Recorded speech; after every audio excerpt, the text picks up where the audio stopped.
भाजपच्या मूक मोर्चाला परवानगी होती का असा सवाल संदीप देशपांडे उपस्थित करतायत। एकट्या मनसे आणि मवियावर गुन्हा का दाखल झाला असंही देशपांडेंनी म्हटलंय। सत्ताच्या मोर्चाच्या आयोजकांवर गुन्हा दाखल झाला आणि त्याचवरती संदीप देशपांडेंची ही प्रतिक्रिया आहे।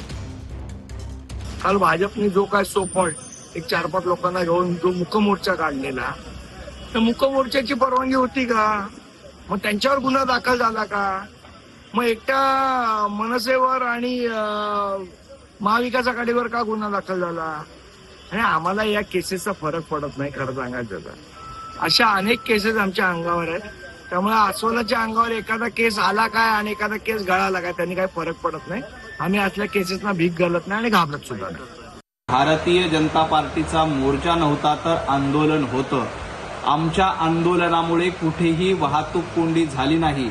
आमच्या आंदोलनामुळे कुठेही सर्वसामान्य माणसाला त्रास झाला नाही। ज्यांनी त्रास दिला त्यांच्यावर गुन्हे दाखल होत असतात। ज्यांनी सर्वसामान्य मुंबईकरांना वेठीस धरलंय त्यांच्यावर गुन्हे दाखल होत असतात। रीतसर गाडी चालवली तर गुन्हा दाखल होत नाही हे देखील रोहित पवार आणि संदीपजी देशपांडे यांना माहिती आहे।